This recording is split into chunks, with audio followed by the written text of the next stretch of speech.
नमस्कार, जी बिजनेस पर आपका स्वागत है। आप देख रहे हैं पावर ब्रेकफास्ट। आपके साथ मैं हूं मानसी दवे। गुरुवार की सुबह शुरुआत सीधा करेंगे विदेशी बाजार के संकेतों को समझकर। ग्लोबल मार्केट सेटअप एशियाई बाजार की अगर बात करें, शुरुआत यहां पर करीब 68 अंकों की बिकवाली के साथ आप देख पाएंगे। 15,070 के आसपास यहां पर ट्रेड देखने को मिल रहा है। इस बीच डाउ फ्यूचर्स भी लाल निशान के साथ फिलहाल ट्रेड करते हुए, और साथ ही आपको बता दें कि यहाँ पर कुछ हद तक अमेरिकी बाजार की अगर बात करें तो वहाँ पर भी कल के ट्रेडिंग सेशन में उतार चढ़ाव के बीच कारोबार देखने को मिला। डाउ 62 अंक चढ़कर नई रिकॉर्ड ऊंचाई पर जरूर बंद हुआ, लेकिन नैस्डैक ने अच्छे लेवल्स देखने के बाद करीब 35 अंकों की गिरावट के साथ लूजिंग दिखाई, और S&P 500 में हमने हल्की सी बिकवाली के साथ ही ट्रेड देखा। वहीं चीन, जापान और साउथ कोरिया के बाजार आज बंद हैं। तो विदेशी बाजार के संकेतों में क्या कुछ फोकस में है, क्या इसे मिला जुला रुझान समझे या फिर सुस्ती समझनी है, विस्तार से समझ लेते हैं। दीपांशु भंडारी हमारे साथ जुड़ गए हैं। Deepanshu, good morning. बताएं ग्लोबल मार्केट आज कैसे दिख रहे हैं? Good morning Mansi. एक बार फिर से आप सुस्ती ही देख रहे हैं। कोई ऐसी बड़ी खबर नेगेटिव नहीं आई है, कोई भी ऐसा ट्रिगर नहीं है जिसकी वजह से या तो बाजार पॉजिटिव आउटलुक ले या नेगेटिव ले। तो थोड़ा आप कंसोलिडेशन जो पिछले 1-2 दिनों से दिख रहे हैं वही ट्रेंड बरकरार है। हल्की सी गिरावट SGX निफ्टी में दिख रही है। डाउ फ्यूचर्स भी एकदम सपाट है।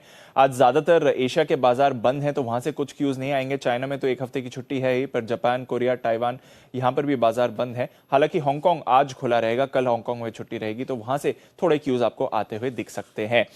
कल शाम अमेरिकी बाजारों की बात करें तो एक बार फिर से एकदम सीमित दायरे में कारोबार हुआ। ओपनिंग पॉजिटिव रही, उसके बाद एक बड़ा डिप आया और डिप के बाद अच्छी रिकवरी भी देखने को मिली, पर एंड ऑफ द डे नए रिकॉर्ड्स बनाने के बाद सपाट क्लोजिंग दिखी। तो डाउ पर हल्की 60 अंकों की बढ़त थी, नया रिकॉर्ड क्लोज वहां पर आते दिखा। इंट्राडे में नैस्डैक और S&P 500 ने भी नया रिकॉर्ड बनाया, पर फिर हल्की गिरावट के साथ ही बंद हुए।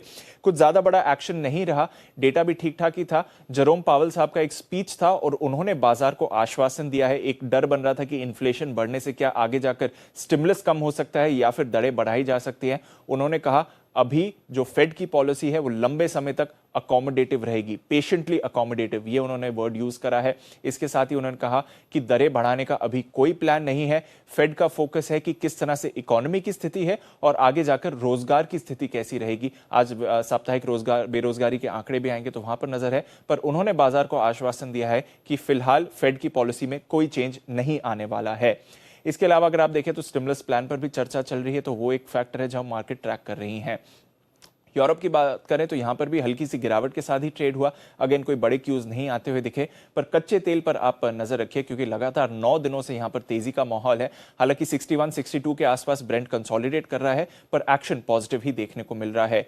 चौथे दिन हमने देखा कि सोने में खरीदारी रही तो वहां पर एक्शन भरपूर था, और डॉलर जो कि 2 हफ्तों के निचले स्तर पर है वहीं पर दबाव बना रहा। चलिए, ग्लोबल मार्केट सेटअप तो आपके सामने है ही, लेकिन कल के कारोबारी सत्र में अब संस्थागत निवेशकों ने क्या किया है, FIS DIS का एक्शन कैसा रहा है, वो आपको बता देते हैं। FIS की खरीदारी के आंकड़े वैसे आते हुए दिखे हैं। कैश मार्केट में FIS ने करीब 1,787 करोड़ की खरीदारी की है, 1787 करोड़ की। वहीं वायदा बाजार में FIS की तरफ से 2,168 करोड़ की खरीदारी है। कैश मार्केट में DIS ने की है 2,076 करोड़ की बिकवाली।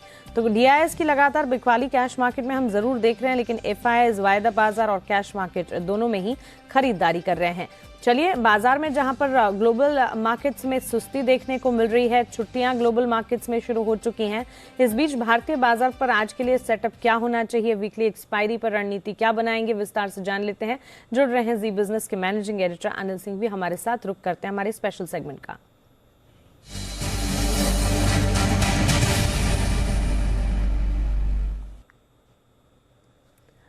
अनिल साहब, विदेशी बाजार के संकेत आज सुस्ती की तरफ इशारा कर रहे हैं। भारतीय बाजार के लिए आज का सेटअप कैसा दिखेगा, पहली रणनीति क्या सुझाएंगे आप? Good morning market. पिछले 2 ट्रेडिंग सेशन की तरह ही आज भी भारतीय बाजार में उतार चढ़ाव भरा सेशन रहेगा और दोनों ही तरफ आपके लिए ट्रेडिंग के मौके बनेंगे। और आज तो वायदा कारोबार के हफ्ते की एक्सपायरी भी है, तो एक्सपायरी के दिन वैसे भी आप उम्मीद करते हैं कि कुछ तो उतार चढ़ाव भरा सेशन दिखे और एक्शन हो। 2 दिनों में बिल्कुल एग्जैक्टली वैसा ही होता दिख रहा है। ऊपरी स्तरों पर बढ़िया प्रॉफिट बुकिंग आती दिख रही है, तो निचले स्तरों से बाजार में स्मार्ट रिकवरी भी तुरंत ही आती है और आपको स्विंग ट्रेड काफी मिल रहे हैं। मुझे लगता है कि थोड़ा सा 2 दिन में ऊपरी स्तरों पर टिकने में जो मुश्किल आ रही है उससे थोड़ी सी रेंज नीचे की तरफ शिफ्ट हो रही है। और अब आज के लिए निफ्टी पर मजबूत सपोर्ट जो दिखेगा वो 14,900 से 14,975 की रेंज का रहना चाहिए। यानी कि 15,000 के नीचे तुरंत आपको सपोर्ट आता हुआ दिखेगा। और ऊपरी स्टोर पर 15,200, 15,250 ये वो रेंज है जहां पर आपको प्रॉफिट बुकिंग आती हुई दिखेगी। तो ब्रॉडली इस रेंज के हिसाब से आपको ट्रेड करना है। जो अभी तक डेटा दिख रहे हैं वो ये बता रहे हैं कि शायद 15,000 के नीचे की वीकली एक्सपायरी ना हो, 15,000 के आसपास या इसके ऊपर होने के फिलहाल जो संकेत दिख रहे हैं वो आपके सामने है। बैंक निफ्टी का जहां तक सवाल है, 35,350, 35,550 ये अब बैंक निफ्टी के लिए आज अच्छे सपोर्ट के तौर पर काम करेगा। और ऊपरी स्तर पर 36,250, 36,225, 36,250 ये वो रेंज है जहां पर आपको प्रॉफिट बुकिंग आती दिखेगी। ऊपरी स्तर पर 36,450, 75 बड़ी रुकावट वाला लेवल है जिसे पार करना थोड़ा मुश्किल हुआ। तो ओवरऑल आप कह सकते हैं कि आज के ट्रेडिंग सेशन में आपको दोनों तरफ ट्रेडिंग के मौके मिलेंगे। एसजीएक्स निफ्टी जिस तरह से कमजोरी के संकेत दे रहा है, अगर 15,000 के आसपास आ जाए खुलने के बाद नीचे होकर, तो वहां से खरीदारी शुरू करनी चाहिए। और ऊपरी स्तर पर 15,150, 15,200 की रेंज में आए तो प्रॉफिट बुकिंग या शॉर्ट पोजीशन वहां पर बनाई जा सकती है और दोनों तरफ ट्रेडिंग के मौके देखने चाहिए। बिल्कुल अनिल सर, शुक्रिया ये पहली स्ट्रैटेजी हमें बताने के लिए। तो यहाँ पर उतार चढ़ाव की संभावना बाजार में देखने को मिल रही है और जब उठापटक की संभावना हो तो फिर हर स्ट्रैटेजी पर खास तौर से आपको ध्यान रखना चाहिए। दोनों तरफ मौके बाजार में मिलते हुए दिख सकते हैं। सपोर्ट रेंज निफ्टी की अगर बात करें 14,900 से 14,975 की आप मानकर चलें, 15,200 से 15,250 इस दायरे को निफ्टी के लिए आप ऊपरी रेंज के तौर पर मानकर चल सकते हैं। बात करते हैं बैंक निफ्टी की 35,350 से 35,550 इस रेंज को बैंक निफ्टी के लिए सपोर्ट रेंज के तौर पर आप माने। वहीं 36,225 से 36,450 बैंक निफ्टी के लिए ऊपरी रेंज होगी। तो ये तो हो गई आज की पहली रणनीति की बात, लेकिन खबरों वाले शेयर्स कल बाजार बंद होने के बाद कौन से नतीजे आए, आज के लिए कौन से इवेंट्स, ट्रिगर्स, रिजल्ट्स फोकस में रहेंगे, जान लेते हैं सब कुछ दीपांशु से। दीपांशु बताएं, काफी सारे नंबर्स कल भी बाजार बंद होने के बाद आए, आज क्या फोकस में रहेगा? एक और बड़ा दिन है नतीजों के लिए। आईटीसी यहां पर नजर रखिए, कोल इंडिया पावर ग्रिड, इसके नतीजे आएंगे। Bosch, ACC, Ashok Leyland, MRF जो आज शायद 1 लाख का लेवल टच कर सकता है मार्केट में, पेट्रोनेट यहां पर भी नजर रहेगी और पीएफसी के भी नतीजे आएंगे। आईटीसी नतीजों के साथ साथ डिविडेंड पर भी बोर्ड बैठक है। इन्फीबीम यहां पर भी नतीजों के साथ साथ बोनस शेयर जारी करने पर बोर्ड बैठक है। और फोर्टिस मामले में सुप्रीम कोर्ट में कल सुनवाई चल रही थी, आज भी जारी रहेगी। नतीजों की बात करें जो पोस्ट मार्केट आए हैं, टाइटन स्टैंडअलोन नंबर्स थोड़ा इन्होंने निराश किया है, अनुमान से कमजोर रहे। हालांकि आय में हमने देखा है 17% की बढ़त थी। कामकाजी मुनाफा भी इनका 12% बढ़कर ही आया है, पर मार्जिन में थोड़ा कॉन्ट्रैक्शन दिखा है और मुनाफे में 11% की गिरावट रही है। ज्वेलरी कारोबार 22% की बढ़त रही, वॉचेस के रेवेन्यू में 12% की गिरावट और आईवेयर रेवेन्यू भी 7% नीचे आए हैं। मैनेजमेंट कह रही है कि ज्वेलरी के अलावा जो बाकी डिविजन्स हैं वो फुल रिकवरी दिखा चुके हैं। एक इन्होंने इंपेयरमेंट लॉस भी लिया है 137 करोड़ का, एक इनकी ओवरसीज सब्सिडरी है, तो वो भी फैक्टर करें आप नतीजों में।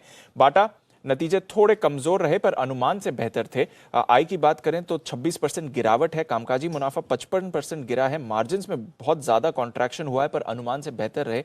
मार्जिन्स 19% आए हैं 31.8% के मुकाबले, पर हमारा अनुमान 16.5% का था। मुनाफा 77% गिर कर आया, पर इसमें एक एक्सेप्शन लॉस है, हालांकि छोटा सा एक्सेप्शन लॉस है, कुछ बड़ा लॉस नहीं था। आईजीएल यहां पर स्टैंडअलोन नंबर्स रेवेन्यू और प्रॉफिट अनुमान से कम रहे पर ऑपरेशनली अच्छा क्वार्टर था इनके लिए। अगर आप देखें आय 11% बढ़कर आई है, कामकाजी मुनाफे में 23% की बढ़त है, मार्जिन्स में आपने 3% का एक्सपेंशन देखा है और मुनाफा 9% बढ़कर आया है। टोटल वॉल्यूम्स में 6% की गिरावट है और सीएनजी वॉल्यूम्स में अगर आप देखें तो 9% की गिरावट रही है। औरोबिंदो फार्मा अनुमान मुताबिक ही इनके नतीजे रहे, अच्छे नतीजे थे। 8% आय में बढ़त, 13% कामकाजी मुनाफा बढ़ा है, 1% मार्जिन एक्सपेंशन है। मुनाफे की अगर आप बात करें तो यहां पर 4.5 गुना मुनाफा बढ़ा है, पर अगर आप उसे एडजस्ट करें एक्सेप्शनल आइटम को लेकर तो फिर लगभग 18% का एडजस्टेड मुनाफा बढ़कर आया है इनका। हाइलाइट्स, यूएस सेल्स 7% बढ़ी हैं, यूरोप का रेवेन्यू 13% बढ़कर आया है। जेबी केमिकल्स नतीजे आएंगे, कमाई कराएंगे में हमने आपके इसके बारे में बताया था और दमदार नतीजे आए हैं, हमारे अनुमान से भी बेहतर। आय की बात करें तो यहाँ पर 28% की बढ़त है, एबिटा ऑलमोस्ट डबल हो चुका है, मार्जिन्स में आपने 11% का एक्सपेंशन देखा और मुनाफा 2.5 गुना बढ़कर आया है इनका। सुप्रजीत इंजीनियरिंग बढ़िया नतीजे रहे, 23% आय में बढ़त, मार्जिन्स का 5% एक्सपेंशन, 67% मुनाफे में बढ़त है। साथ ही इन्होंने बायबैक अनाउंस किया है 320 के भाव पे, यानी कि कल की क्लोजिंग से लगभग 30-31% का प्रीमियम है, 48 करोड़ रुपीस का ये बायबैक होगा। नेलकास्ट अच्छे नतीजे रहे, 50% आय में बढ़त देखी है, कामकाजी मुनाफा 90% बढ़ा है और मुनाफा 2.25 गुना बढ़कर आया है। क्यूसराम इंडस्ट्रीज घाटे से मुनाफे में आई है कंपनी, 11% आय की बढ़त है, पर कामकाजी मुनाफे की बात करें तो लगभग 9 गुना कामकाजी मुनाफा बढ़कर आया है। 102 करोड़ के लॉस के सामने 53 करोड़ का प्रॉफिट है। एनबीसीसी दमदार नतीजे, 9% आय में बढ़त है, एबिटा 2.5 गुना बढ़कर आया है। मार्जिन्स में आपने एक्सपेंशन देखा और 75% की मुनाफे में बढ़त रही है। खबरों की बात करें तो बीपीसीएल भारत ओमान रिफाइनरी में इन्होंने हिस्सा खरीदी की शर्तों को मंजूरी दे दी है। 36.6% की अतिरिक्त हिस्सेदारी खरीदेंगे लगभग 2400 करोड़ रुपए में, और इसके बाद मैनेजमेंट कंट्रोल इस रिफाइनरी का कंपनी को मिल जाएगा। और फाइनली मैग्मा फिनकॉर्प, आधार पूनावाला की कंपनी राइजिंग सन ने मैग्मा फिनकॉर्प में मेजॉरिटी हिस्सा खरीदने की योजना बनाई है। लगभग 60% हिस्सेदारी खरीदी जाएगी 3500 करोड़ रुपए के भाव पर। डील के बाद प्रमोटर का हिस्सा घटकर 13.3% हो जाएगा और साथ ही 45.8 करोड़ का आवंटित शेयर्स आवंटन किया जाएगा। मेजॉरिटी हिस्सा खरीदने पर ओपन ऑफर ट्रिगर होगा जो कि 70 रुपीस पर शेयर के भाव है। करंट मार्केट प्राइस का 85 पर शेयर है, तो उसके नीचे का ओपन ऑफर प्राइस आया है। ओके दीपांशु, शुक्रिया। ये खबरों वाले शेयर्स और साथ ही ग्लोबल मार्केट विदेशी बाजार के संकेतों में बताने के लिए। ढेर सारी खबरें हैं, नतीजे भी कई सारे आए हैं और आज के ट्रेडिंग सेशन में भी काफी सारे रिजल्ट्स और ट्रिगर्स है जिस पर हमें फोकस करना होगा। लेकिन चलिए, नतीजे और साथ ही खबरें कौन सी है तो हमने आपको बता दिया। ऑप्शंस की रणनीति अब आपको जानने की बारी है। जी बिजनेस के खास शो बाजार आज और कल में एचडीएफसी सिक्योरिटीज के वीके शर्मा ने ऑप्शन की रणनीति बताई है। आइए उसे देख लेते हैं। गोदरेज प्रॉपर्टी एक ऐसा स्टॉक है जिसका सेक्टर अच्छा कर रहा है, प्रॉपर्टीज अच्छा कर रहे हैं और उसके अंदर से ये बहुत ही उम्दा कंपनी है। अब क्योंकि हम शॉर्ट टर्म की बात कर रहे हैं तो यहाँ पे फरवरी माह की 1500 की कॉल ट्रेडर ले सकता है। 48 रुपए पे ये क्लोज हुआ है, वहां पे लीजिए। 35 रुपए का इसमें स्टॉप लॉस रखें और 66 रुपए का इसका रहेगा टारगेट। दूसरा जो स्टॉक मैंने चुना है ऑप्शंस के जरिए वो है सिप्ला। तो फरवरी माह का कॉल खरीदे 870 रुपए पे, 870 की कॉल खरीदे 27 रुपए पे, स्टॉप लॉस रखे 20 रुपए का इसके अंदर और आपका टारगेट रहेगा 39 रुपए। तो हर रोज शाम 7:30 बजे हम हमारी एक खास पेशकश आपके लिए लेकर आते हैं जहां पर बाजार से जुड़ी हर बात, दिन भर का पूरा एक्शन और साथ ही दमदार रणनीति ऑप्शंस की शर्मा जी की तरफ से लेकर आते हैं। तो शर्मा जी के ऑप्शन और साथ ही पूरे दिन में बाजार का एक्शन क्या रहा है ये जानना है तो फिर 7:26 पर हमारे साथ जुड़ जाइए और देखिए बाजार आज और कल। चलिए, आज के लिए इंपॉर्टेंट ट्रेडिंग कॉल्स अब आपको बता देते हैं जहां पर आप इंट्राडे पर्सपेक्टिव के लिहाज से ट्रेड करने के बारे में सोच सकते हैं। शुरुआत करेंगे आनंद राठी की कॉल से। एचडीएफसी लाइफ पर खरीदारी की राय ये दे रहे हैं। 735 के टारगेट्स को यहां पर ध्यान में रखा जाए। 707 का स्टॉप लॉस लगाकर यहां पर खरीदारी की जा सकती है। एचडीएफसी लाइफ में निर्मल बंग की राय यहां पर देखने को मिल रही है। अगेन आनंद राठी की तरह ही निर्मल बंग भी एचडीएफसी लाइफ में बुलिश है। 700 के स्टॉप लॉस के साथ 734 का एक टारगेट मानकर चले खरीदारी का मन यहां पर बनाया जा सकता है। दीपक नाइट्राइट पर खरीदारी की राय है। निर्मल बंग का मानना है कि यहां पर 1120 तक के लक्ष्य हाथ लग सकते हैं। 1045 का एक स्टॉप लॉस जरूर लगाइएगा। एक्सिस सिक्योरिटीज, एचयूएल और डीएलएफ दोनों पर ही खरीदारी की राय दे रहे हैं। एचयूएल पर खरीदारी की राय यहां पर टारगेट 2290 के मानकर चल सकते हैं। 2210 के स्टॉप लॉस के साथ खरीदारी का मन बनाया जा सकता है। वहीं डीएलएफ पर करीब 322 के लक्ष्य के लिए 307 का स्टॉप लॉस लगाकर खरीदारी करने की राय आपको मिलती हुई।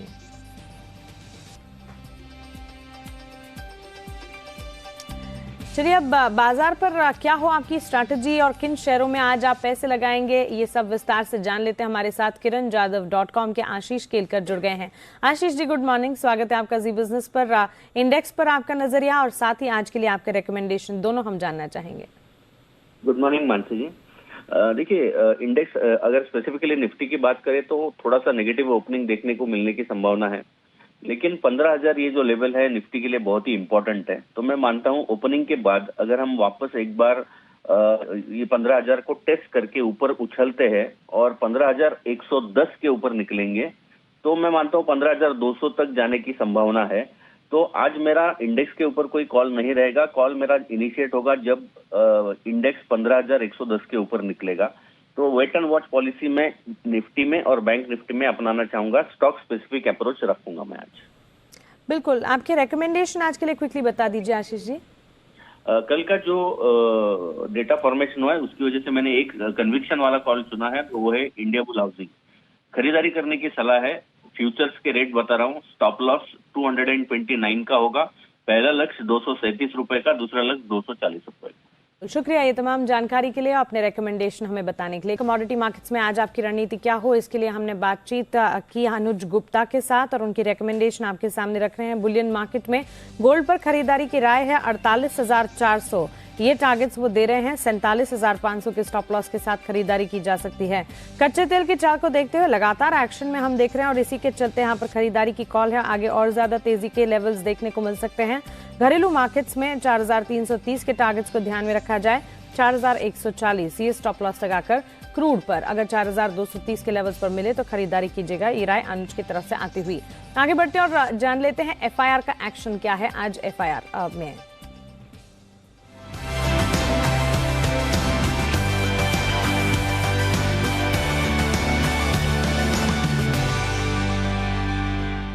गुड मॉर्निंग सृष्टि, बताएं एफआईआर रिपोर्ट्स, ब्रोकरेज रिपोर्ट्स आज क्या कह रही हैं? Good morning Mansi. सबसे पहले देखते हैं आइशर मोटर नतीजों के बाद यहाँ पे मिली जुली रिपोर्ट्स हैं। जेफरीज को देखें तो उन्होंने खरीदारी की राय के साथ लक्ष्य में बढ़त की है। 3,200 से लक्ष्य बढ़ा के उन्होंने 3,375 के कर दिए हैं। पर अगर गोल्डमैन सैक्स को देखें तो खरीदारी की राय बरकरार रखी है, पर लक्ष्य घटाते हुए 3,162 के टारगेट्स दे रहे हैं। मॉर्गन स्टैनली ने लक्ष्य में कोई बदलाव नहीं किया है, पर जेपी मॉर्गन इस पे अंडरवेट रेटिंग के साथ 2,500 के टारगेट्स दे रहे हैं। इसके अलावा टाइटन यहाँ पे नतीजों के बाद काफी सारे ब्रोकरेज हाउसेज ने अपने लक्ष्य बढ़ाए हैं। एचएसबीसी ने खरीदारी की राय के साथ 1,800 के टारगेट्स दिए हैं। वहीं जेपी मॉर्गन ने न्यूट्रल रेटिंग के साथ 1,655 के टारगेट्स दिए हैं और क्रेडिट स्विस ने न्यूट्रल रेटिंग के साथ 1,650 के टारगेट्स दिए हैं। पर इसमें सबसे कम गोल्डमैन सैक्स आपको बिकवाली की राय दे रहे हैं 920 के लक्ष्य के साथ। और आखिरी में औरोबिंदो फार्मा नतीजों के बाद यहाँ पे क्रेडिट स्विस की रिपोर्ट आई है, उन्होंने आउट परफॉर्म रेटिंग बरकरार रखी है और 1,085 के उनके जो टारगेट्स थे वो मेंटेन रखे हैं। ओके सृष्टि, शुक्रिया ये ब्रोकरेज रिपोर्ट्स हमें बताने के लिए। और चलिए इसी नोट पर पावर ब्रेकफास्ट का हम यही समेट रहे हैं।